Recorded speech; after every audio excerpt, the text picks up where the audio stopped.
हाय नमस्ते माझ्या अंगणवाडी सेविका मदतनीस भगिनीनो, मी परत वसीमा काजी। आज माझं शनिवारचे तुम्हाला वचन असते, काही उद्या मी माझ्या भगिनींसाठी व्हिडिओ बनवणारच।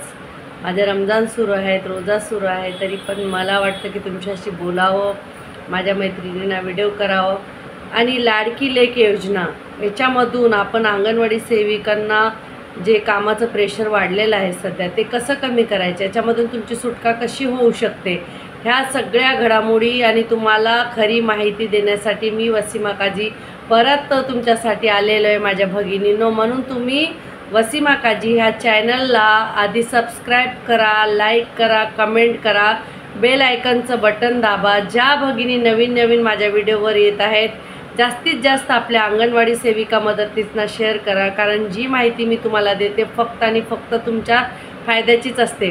तर मला प्रत्येक भगिनीने हा व्हिडिओ सबस्क्राईब करावा आणि आपल्या ग्रुपमध्ये जास्तीत जास्त व्हिडिओ शेअर करावा, जेणेकरून आपल्या भगिनींना सगळी ही माहिती गेलेली आणि झालेली बरोबर असते।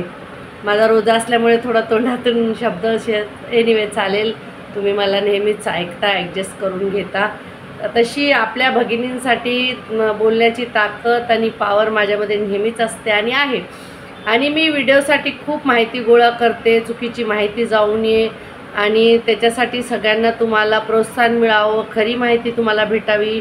माझ्या भगिनी कुठं ना कुठं परेशान होऊ नये। खेड्यापाड्यात गावातल्या माझ्या अंगणवाडी कर्मचारी भगिनी खूप परेशान होतात, कुठंतरी यूट्यूबवर काहीतरी व्हिडिओ आलेले असतात।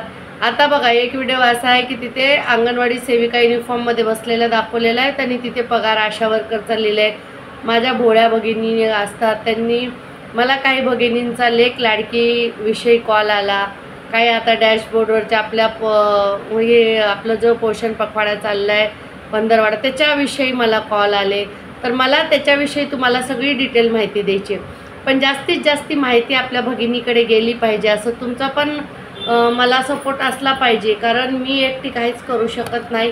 तुम्ही मला प्रोत्साहन देता, माझ्या व्हिडिओला लाईक करता, शेअर करता, म्हणूनच मला बोलायची ताकद येते ना माझ्या भगिनींनो। मग तुम्ही पटकन जा, आधी बेल आयकनचं बटन दाबा, सबस्क्राईब करा आणि हा व्हिडिओ तुम्ही आपल्या सगळ्या अंगणवाडी कर्मचाऱ्यांना शेअर करा, एवढीच विनंती मी तुम्हाला करते। ताई, आता आपल्याकडे 2-3 मुद्द्यावर मी तुम्हाला स्पष्ट बोलणार आहे। एक तर सगळ्यात आधी आपल्या 2 महिन्याच्या मानधनासाठी तीच माझ्याकडे माहिती आहे की आपल्या युनियनने लेटर लिहिलेलं आहे। आणि दुसरी म्हणजे आपल्याला आता जे अकाउंटमध्ये भाडं येत आहे, वाढीव भाडं त्याप्रमाणे येत आहे। आणि आपल्या ज्या मिनी अंगणवाडी ताई आहेत, त्यांचं मेन अंगणवाडीच्या ताईसारखं मानधन आलेलं आहे, कारण मी स्वतः मिनी अंगणवाडी ताईंना बोलले, त्यांनी सांगितलं की माझ्या अकाउंटमध्ये मेन अंगणवाडी ताईसारखं मानधन आलेलं आहे। एवढी बातमी आहे माझ्याकडे जी खरी आहे। आणि माझ्या अकाउंटला जे भाडं आलं, जे CPचे पैसे आले आणि जो फॅक्च्युअल फंड आला तेवढंच, बाकी त्या व्यतिरिक्त आपलं मानधन कुठे वाढलेलं नाही आहे, आपल्याला कोणतीही वाढीव झालेली नाही आहे। म्हणून अशा काही बातम्याकडे लक्ष देत जाऊ नका, हे सगळे फेक असतात। आता इलेक्शन जवळ आलं आहे, त्या गावात पावसात बघा, पाऊस पडला की ते आपण म्हणतो त्याला कुत्र्याच्या छत्र्या कशा उगवतात, तशा आता भावी खासदार खूप निघणार आहेत बाहेर, आपल्याला खूप खोटी नाटी आश्वासनं देणार आहेत। कुणाच्याही आश्वासनाला तुम्ही बळी जाऊ नका माझ्या भगिनींनो, आणि कुणाचंही ऐकू नका आणि कोणत्याही खोट्या गोष्टीवर विश्वास तुम्ही ठेवू नका, कारण तुम्ही जर असा विश्वास ठेवला खोट्या गोष्टींवर तर तुम्हाला याचा त्रास होईल आणि आपण नक्कीच आपली दिशाभूल होणार आहे। तर आपल्या युनियनच्या लोकांनी आपले जे मोठी लोक आहेत युनियनमध्ये, त्यांना काहीतरी अनुभव आहे आणि ते जे निर्णय घेतील मतदानाचा, त्यांच्याबरोबर आपल्याला राहायचं आहे, ते आपल्याला समजेलच। म्हणून त्याच्याविषयी मला एवढं बोलायचं काही गरज नाही, कारण एवढा वेळ नसतो सगळ्यांकडे सगळे व्हिडिओ ऐकायला, कारण मतदानाचं आहे ते आपला हक्क आहे, आपल्याला आपला हक्क गाजवायचा आहे। तर कोणत्या पक्षाला, कोणत्या नेत्याला काय करायचं ते तुम्हाला सगळं माहिती आहे, म्हणून त्याच्याबद्दल मी काय सांगावं तुम्हाला। पण एवढंच आहे, ज्या सरकारने आपली तळतळाट घेतली त्या सरकारला जरा आपल्याला हिसका द्यावाच लागेल। म्हणतात ना, अहो पैशाची खळखळाट खिशात नसली तर चालेल, पण कुणाची तळतळाट नसावी। तर आपली तळतळाट आणि आपले शाप नक्कीच लागतात, हे सगळ्यांना माहिती। ज्यांनी आपल्याबरोबर वाईट केलं ते कुठे गेले, कुठं आहेत बघा। पैसा सर्व काही नसतो. पदासाठी, मान प्रतिष्ठेसाठी किती तळमळतात, खुर्च्यासाठी किती पळापळ चालली आहे. तर आपण चांगलं ना, आपली परमनंट खुर्ची अंगणवाडी ताई, आपलं हे नाव, आपण नेहमी परमनंट राहणार. आपण पब्लिक डिमांडवर चाललेले हिरो आहेत, म्हणून आपल्याला काही नाही. आणि आता दुसरं म्हणजे THRA सुरुवात झालेली आहे. 4-4 महिन्याचं THRA येत आहे आणि त्याच्यानंतर पावडर येणार आहे असं डिक्लेअर झालेलं आहे. जे आहे माहिती मी, कारण याच्यामध्ये जर मला जर सांगितलं ना, मला काही माझ्या भगिनींचे कमेंट येतात आहे असं नको व्हायला पाहिजे.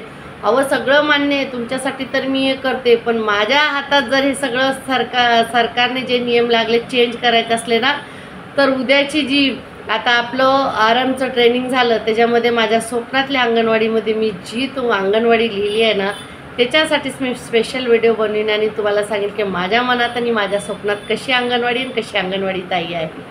आता आपल्याला एवढा वेळ नाही आहे, ते स्वप्न आहे, ते स्वप्न नंतर आपण साकार करूया. आता मी तुम्हाला एवढंच सांगते की लेक लाडकी योजनेसाठी आपल्याला वरून खूप प्रेशर येत आहेत. प्रत्येक मुख्य सेविका, प्रत्येक सेविकेला 4-4 लाभार्थी द्या असं एकदम प्रेशर देऊन सांगत आहेत. माझ्या भगिनीनं घाबरायचं नाही. एरियात जर मुलीचा जन्म नसेल, दुसरी पहिली मुलगी नसेल आणि हे 2 मुलींना ह्याचा लाभ देतात, तिसरं अपत्य नको, याच्यावर शस्त्रक्रिया करायची आहे, मुलगी जन्मली, जन्मताच 2023च्या नंतरची मुलगी ह्यांना पाहिजे आहे ह्या लाभासाठी, लेक लाडकी योजनेसाठी. तर ती मुलगी जन्मली की तिला 5,000 रुपये देणार आहेत. मुलगी पहिलीत गेली की तिला 6,000 रुपये. मग 8वीत, 9वीत, 10वीत, 12वीत असं करत करत मुलगी 18 वर्षाची झाली. जर तिला लग्न नाही झालं तर तिला 1,01,000 रुपये मिळणार, हे लक्षात ठेवा. तर आता तुम्ही घाबरून जाऊ नका. हे बघा, माझा एरिया पूर्णपणे स्लम मुंबई मुस्लिम एरिया असल्यामुळे, आणि माझ्या खूप भगिनींचं असंच आहे, मुस्लिम एरिया जास्त आहे आमच्या इकडे. तर त्यांनी सांगितलं की आम्हाला तुमचे 5,000 नको, आम्ही काय शस्त्रक्रिया करणार नाहोत, कारण आमच्या धर्मात नाही येते. तर तुम्ही काय करा, आणि अशा कित्येक लोक असतील, ते हिंदू असू द्या, मुस्लिम, कोणत्याही जाती धर्माचे असू द्या, पण त्यांना असं असतं की 2 मुलीनंतर एक वंशाचा दिवा मुलगा पाहिजेच, किंवा 2च अपत्यावर ऑपरेशन न करणारे खूप सारे आपल्याकडे पालक आहेत. तर तुम्ही तुमच्या सुटकेसाठी, मी सांगते, आज मी जे काम केलं तुम्हाला सांगते, तुम्ही पण करू शकता. मी असं लिहून दिलं की मी वसीमा काजी, अंगणवाडी क्रमांक 33, आणि माझ्या एरियात 4 लाभार्थी लेक लाडकी योजनेसाठी आहेत, जे 2023च्या नंतर जन्मलेत. पण माझ्या एरियातील लोक शस्त्रक्रिया करायला तयार नाहीत आणि त्यांना खूप सारे पेपरवर्क, डॉक्युमेंट्स करायला सांगतात. त्याच्यामध्ये डॉमिसाईल आणि उत्पन्नाचा दाखला आणि अजून काही पेपर आहेत, त्याची लिस्ट आहे, ते तुम्हाला अंगणवाडी कर्मचाऱ्यांना सगळ्यांना माहितीच आहे. पण हे डॉक्युमेंट्स बनवण्यासाठी ते बोलतात, ताई आम्हाला चक्रा मारावं लागतात, आम्ही घरकाम करणारी लोक आहेत आणि आमच्याकडून हे होणार नाही. आणि आमच्याकडे मुंबईला जास्त करून भाडोत्री लोक असतात. भाडोत्री लोक असल्यामुळे ते 11 महिनेच राहतात रहिवासी, आणि दुसरी लोक येतात, त्याच्यामुळे त्यांच्याकडे 10-10, 15-15 वर्षाचं, काही मुंबईचं किंवा महाराष्ट्राचं पुरूप नसतं. उत्तर प्रदेशातून आलेले लोकांकडे कुठलं असणार आहे सगळं. तर मी माझ्या मुंबईतल्या भगिनींना हे सांगते, आणि गावच्यासाठी पण असं असेल तर ते पण करू शकतात. असं एक आपल्या ऑफिसला अर्ज लिहा, मी अंगणवाडी सेविका वसीमा काजी, माझ्या एरियात 4 लाभार्थी आहेत, पण त्यांना शस्त्रक्रिया करायची नाही आणि त्यांच्याकडे डॉक्युमेंट्स नाहीत, आणि ते फक्त 2 ते 3 वर्ष इथे राहतात, 11 महिने परत गावी जातात, परत येतात. तर आम्हाला ह्या योजनेचा लाभ घ्यायचा नाही. आम्ही लाभार्थ्याला जाऊन भेटून आलेलो आहे आणि त्या लाभार्थ्याची नावं, त्यांची सही आणि त्यांची जन्मतारीख असं एक अर्ज लिहून ऑफिसला द्या आणि तुम्ही स्वतःची सुटका करा. घाबरून जायचं नाही, मॅडम येते, सुटेपे येतात, 4-4 लाभार्थी मागितले, 3 अहो नसल्यावर कुठून देणार. कुठे कुठे आता 2च मुली जन्मल्या आहेत घराला, तिसलं त्यांना वारीस पाहिजे. आपण ह्या सगळ्या परंपरा बदलू शकत नाही. अंधश्रद्धा जरी आपण म्हणलं, किती आपला देश पुढारलेला असला तरी ह्या बाबतीत कोणताही देश किंवा राज्य पुढारलेला नसतो. एक धर्माचं आणि दुसरं हे अपत्याचं वारसा चालवायचा खूप छंद असतो. त्यांना स्वतःलाच माहिती नसतं महिलांना ते कुणाचं वारसा चालवतात, पण त्यांना त्यांचा स्वतःचा मुलगा हवाच असतो. तर 2 मुलीवर कोणी ऑपरेशन करत नाही आहे, सध्या राजी होत नाही आणि क्वचित पॅरेंट्स असतील ते राजी होतात. जर सुपरवायझर तुमच्यावर खूप दडपण आणत असतील तर त्या सुपरवायझरना एरियात घेऊन जा आणि त्या मनावर पाल्यानं तुम्ही समजवा.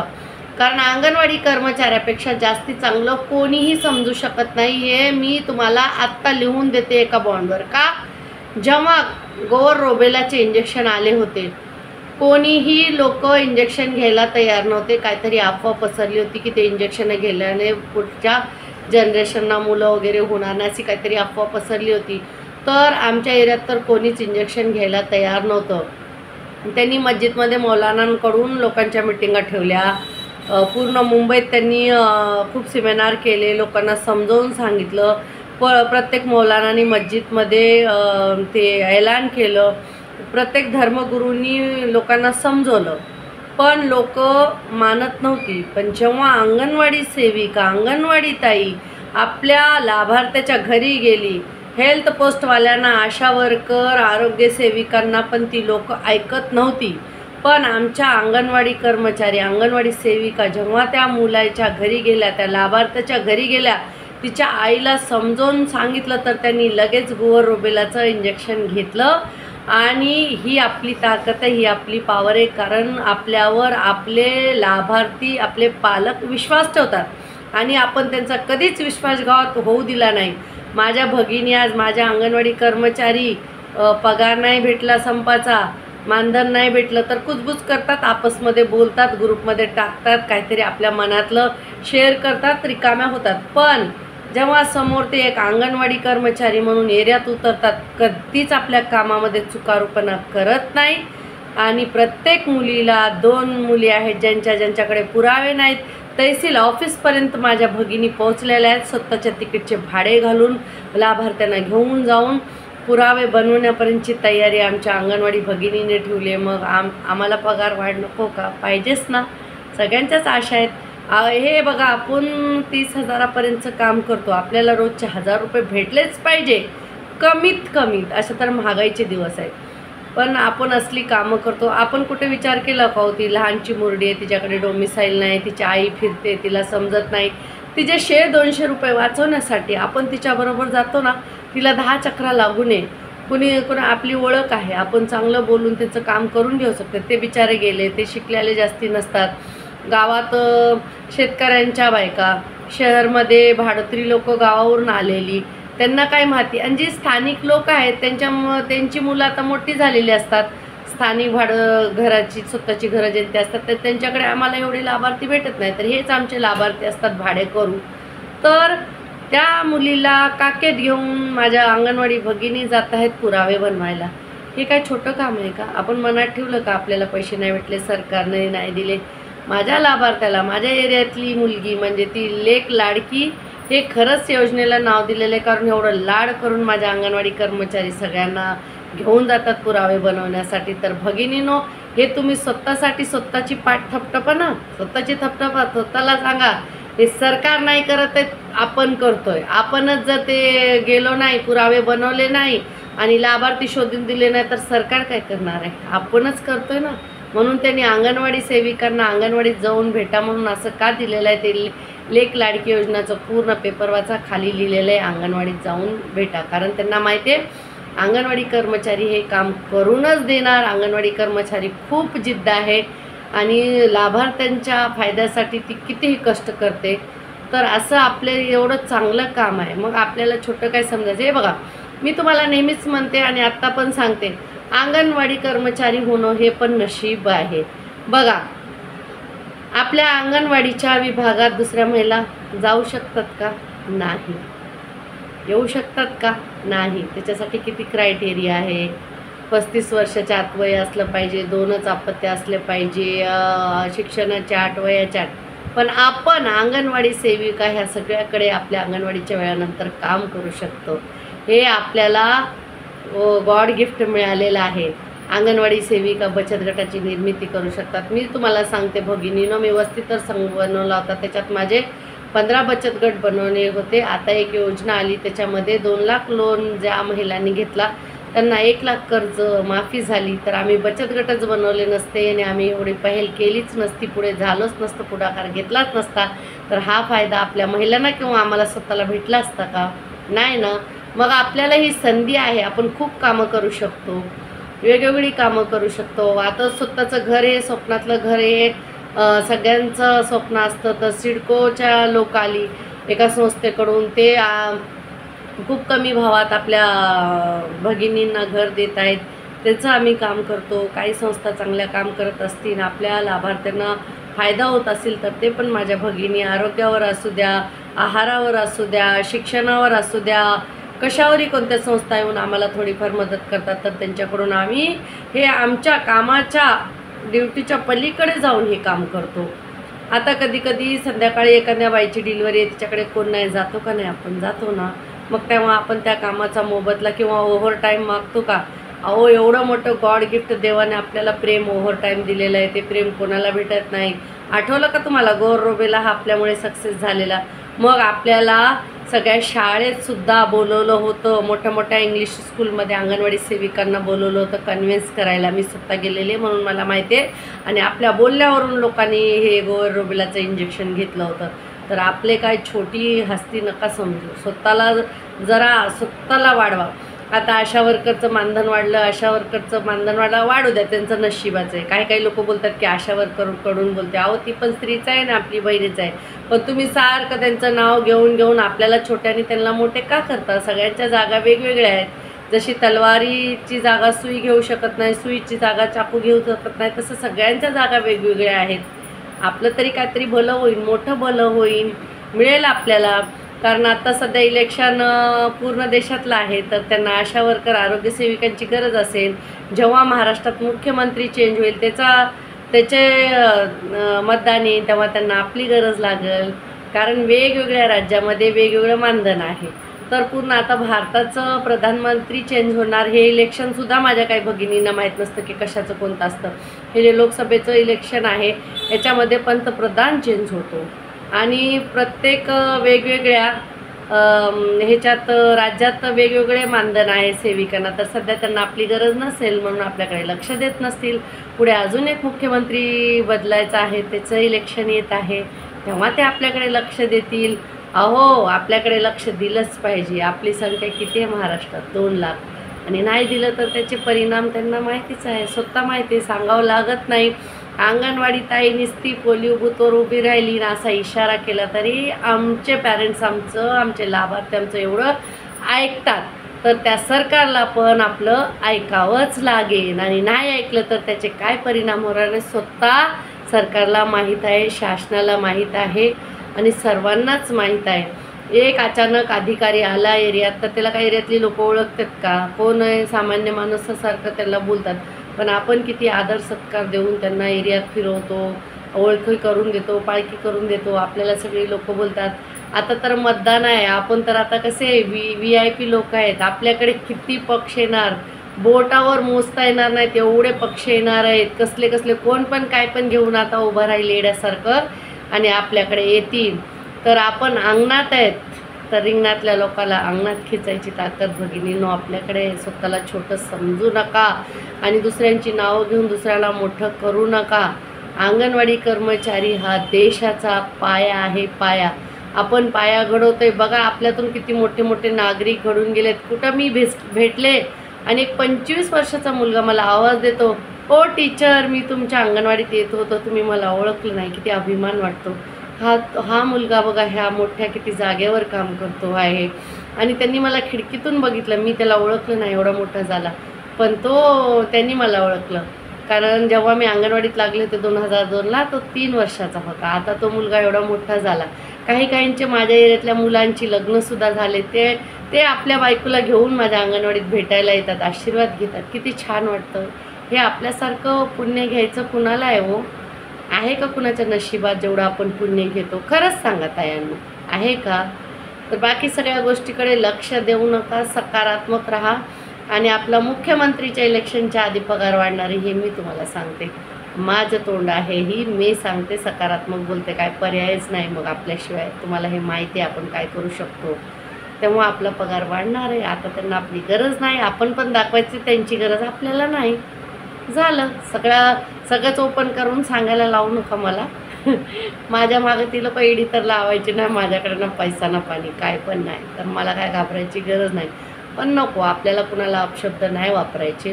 रागात होतो आपण, जेव्हा आपला मोर्चा सुरू होता, संप सुरू होता, अपशब्द वापरले, पण ते नंतरच आपले शब्दच आपल्याला टोचतात की आपण असे शिक्षक असून का बोलावं.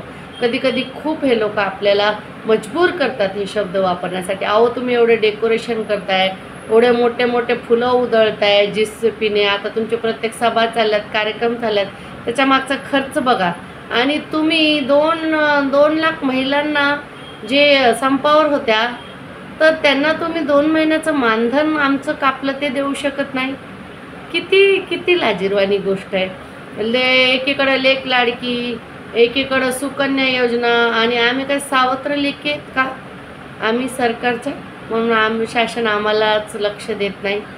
एनिवे असू द्या, ज्याच्या कर्माची फळं त्यांना मिळणार आहे शेवटी, आणि तो वरी बसलेला बघून घेणार आहे. आपल्यासाठी पण तोच आहे. आपली मुलं बाळं चांगलं 2 घास खाऊ द्या, सुखाचा खाऊ द्या. कुणाची ही हे बघा, पैशाच्या मागं मी नेहमीच म्हणते खळखळाट नसावी घरात, पण तळतळाट पण नसावी त्याच्याबरोबर. तर आपण कुणाची तळतळाट घेत नाही, म्हणून आपलं चांगलंच होणार आहे. अंगणवाडी सेविकांची मुलं मुली चांगलं व्यवस्थित शिकत आहेत, चांगलं राहतात, आणि आपण एरियात पण एक चांगला समाज घडवतो. आपण समाज सुधारक आहोत, आपण समाजाला बिघडू देत नाही. तर असे चांगलं काम आपण करतो, मग आपल्याला काय घाबरायची गरज आहे. आनंदी राहा, स्वतःचं लक्ष ठेवत जा. मी नेहमीच म्हणते वेळेवर जेवण करत जा. आणि लेक लाडकी योजनेसाठी जर तुमचे लाभार्थी ऐकत नसेल तर एक पूर्ण फॉर्म मी जसा सांगितला आहे तसा लिहून स्वतःसाठी सेफ व्हा. आणि आता जे कार्यक्रम चालले आहे, डॅशबोर्डवर फोटो टाका. तुमच्याकडे मोबाईल असेल तर टाका, रिचार्ज मिळालेला असेल टाका, नाहीतर नाही बोलून सरळ गप्प बसा. जास्त टेन्शन घेऊ नका. अंगणवाडीच्या वेळेपुरतं अंगणवाडीचं काम, त्याच्यानंतर ते मोबाईल स्विच ऑफ, कामं करायची नाही, टेन्शन पाळायचं नाही. कारण त्यांना 1-1 लाख पगारी आहेत. ते 8 वाजे का 10 वाजेपर्यंत जरी केलं कामं त्यांनी तर काय फरक पडत नाही. घरात त्यांनी 5,000 देऊन कामवाली बाई ठेवली तरी त्यांना काय फरक पडत नाही. पण आमच्यातल्या काही कर्मचारींना कामवाली बाई बनायचा खूप शौक असतो. आता मी तर नेहमीच म्हणते, आधी आपले गुलाबी पोस्टमॅन होत्या सेविका काय कमी होतं, तर आता पिवळे पिऊन पण आले. ते चिठ्ठ्या पाठवतात, पत्रावळ्या पाठवतात. असू द्या, तो माणसाचा स्वभाव असतो की मी पुढं केल्यानं माझं काहीतरी होईल. बाई तुझं काही होणार नाही, जे सगळ्याचं होईल तेच तुझं होईल. काय तुला 10,000 500 रुपयापेक्षा 1 रुपयासुद्धा जास्त येणार नाही. तू किती फुल टू फुल चमचागिरी कर. मी खरंच सांगते, काही आपल्यामधले कर्मचारी आहेत जे ऑफिसला जाऊन आपल्या भगिनींच्या कंप्लेंट्स करत असतात, आणि काही आता मदतनीस पण 12वी शिकलेल्या घेतल्या, थोडं त्यांना कम्प्युटर वगैरे येतं म्हणून त्या सुपरवायझरला कम्प्युटर येत नाही तर त्या ऑफिसला बोलवतात. तर ह्यांना वाटतं मला लई बोलवलं आणि मला कामं लावलं. तुझे घासून घ्यायला तुला बोलवलं आहे, तुला काय 1 लाख पगार द्यायला नाही बोलवलं. तर असं सगळं चाललेलं असतं, ते सोडून द्यायचं असतं. तर शेवटी ज्याची जागा त्याची वरी देवाने ठरवलेली आहे तिथंच मिळणार आहे. माझे रमजान आहेत त्याच्यामुळं छोटा व्हिडिओज करते, आणि तरी पण तुम्हाला मी सगळी माहिती दिलेली आहे. पण तुम्ही तायांनो माझं एक काम करत नाही, माझा व्हिडिओ जास्तीत जास्त तुम्ही तुमच्या अंगणवाडी कर्मचाऱ्यांच्या ग्रुपमध्ये शेअर करत जा, आणि त्यांना सांगा हा चॅनल सबस्क्राईब करा. खरी माहिती जर तुम्हाला पाहिजे असेल, आणि अंगणवाडीचे एवढे आपले ग्रुप आहेत, ऑफिसच्या व्यतिरिक्त एक आपला ग्रुप बनवा प्रत्येकाने, आणि त्या ग्रुपमध्ये शेअर करीत जा. आणि एरियातल्या लोकांना पण माहिती हो, म्हणून लोकांना पण माझे व्हिडिओ तुम्ही टाकत जा. माझी एवढीच तळमळीची तुम्हाला सांगणं आहे. आणि मी कामाव्यतिरिक्त, अंगणवाडीच्या व्यतिरिक्त जास्ती बोलत नाही. जे कामाचं आहे, महत्त्वाचं आहे, मला वाटतं तेच बोलावं. कारण तेच जे मुख्य सेविकेंचे, ते अधिकाऱ्यांचे, ते ट्रेनिंग देऊन कामं करायची मी करत नाही. फुकट मी असले कामं करणार नाही. कारण सगळ्या ट्रेनिंगचे त्याचे त्यांना मानधन वगैरे पैसे वगैरे येतात. मग त्यांनी, सुपरवायझरनी, अधिकाऱ्यांनी ती कामं करावी. ट्रॅकर कसा भरायचा, आणि फोटो कसा टाकायचा, आणि हे कसं लिहायचं आणि ते कसं लिहायचं. मी सुपरवायझर नाही आहे, मला काही 1 लाख पगार नाही. पण माझ्या भगिनींनी, 10,000 भगिनींनी जर मला ऐकलं आणि तो आशीर्वाद मला दिला, तर मला ते तुमचं प्रेम आणि आशीर्वाद पाहिजे. म्हणून मी ड्युटीच्या पलीकडच्या गोष्टी तुम्हाला सांगत असते, आणि परत सांगते, पैसे कमवा. म्हातारपण काय यायला उशीर लागत नाही. मी माझ्या म्हातारपणातल्या आता ज्या रिटायर्ड झाल्यात त्या महिलांना बघते कशा वन भटकतात, त्यांना खायला नाही, त्यांना पैसे नाही, काहींचं खरंच कोणी कमवणारं नाही. त्या अंगणवाडीत एवढ्या वर्ष त्यांनी घालवले आणि त्यांना पेन्शन नाही भेटत, याच्यापेक्षा दुर्दैवानी गोष्ट नाही. म्हणून तुम्ही वेगळं काहीतरी स्वतःसाठी करून ठेवा, थोडी प्रॉपर्टी करा, थोडी दागिने करा, काही ना काही करत जा. सेविंग करून बचत करून आपण महिला करू शकतो आणि स्वतःसाठी स्वतःचं सबलीकरण करून घ्या. मुलं पैसे मागतील, घरातला नवरा मागेन, सगळी मागतील, लगेच काढून देऊन स्वतः पूर्णपणे कंगाल होत जाऊ नका. थोडं आपल्याकडे ठेवीत जा, बचत करत जा, आपल्या म्हातारपणाला काम येईल. कारण एवढं उन्हात तानात सगळे ऑफिसची, घरची, सगळ्यांची पुढे जाऊन कामं केली, एवढी कामं केलेली आहेत की तुम्हाला माहीत नाही 50च्या नंतर तुमची हाडं तुम्हाला उत्तरं देतील. काही स्त्रियांना रोग सुरू होतात, मग तुम्ही कुठून पैसे आणणार? सरकार ती सुपरवायझर जिची एवढी कामं केली, बॅगा उचलल्या, तिला घरापर्यंत सोडलं, ऑफिसपर्यंत सोडलं, ती काय म्हणणार नाही बाई तू तेव्हा माझं एवढं काम केलं, धर तुला 10 रुपये. उलट तिला आपल्यापेक्षा जास्ती कितीतरी हे मिळेल, पेन्शन मिळेल, ती सुखात बसलेली असणार आणि सगळ्या शासकीय कर्मचाऱ्यांचा लाभ, वैद्यकीय सेवा त्यांना असणार, त्यांचं मेडिक्लेम असतं. आपलं काय आहे? आपलं काय नाही, डबडं काय नाही. आपल्याला अजून मेडिकलच्या सुट्ट्या नाही. आजारी पडले तर CL घ्यायची, 3 CL घेतल्या तर त्याच्यावर आपलं मानधन कापलं जातं. मग हे सगळी फालतू कामं करत जाऊ नका आणि स्वतःसाठी पैसे कमवायचं. सरळ त्या सुपरवायझरने तुम्हाला बोलवलं तर तिला प्रश्न करा. मला माहिती आहे आपल्या अंगणवाडी सेविका रिपोर्ट लिहून टॅली करून सुद्धा ऑफिसला पाठवतात. तर मला काय मिळतं, 1 लाखमधून 10,000 दे म्हणावं महिन्याला आणि मग करून द्या तुम्ही निवांत. मी तुम्हाला काही नाही बोलणार. फुकट पंचायती करू नका. याला काय म्हणतात माहिती का? फुकट काम करणाऱ्याला बिनपगारी फुलाधिकारी. कशाला असली कामं करता? तुमची हाडं उत्तर देतील. तुमची मुलं चांगली निघाली तर चांगली, पण आता तर महागात जर आपली मुलं आहेत, खूप साऱ्या परिपक्व आणि विधवा बायका आपल्या प्रोजेक्टमध्ये आहेत, त्यांना मुलंच नसणार तर ते कुणाची आशा घेणार? ह्या अंगणवाडीच बरंच बसल्या आहेत. म्हणून स्वतःच्या सबलीकरणासाठी दुसरे पैसे कमवा, एक्स्ट्रा पैसे कमवा आणि स्वतःचं सबलीकरण करून घ्या. माझ्या तायांनो एवढंच बोलते. माझ्या रमजान सुखात जाऊ द्या आणि तुमच्या सगळ्यांसाठी मी दुआ करते. आमच्या रमजानमध्ये दुआ केलेली जास्तीत जास्त कबूल होते. मी तुमच्या सगळ्यांसाठी दुआ करणार आहे.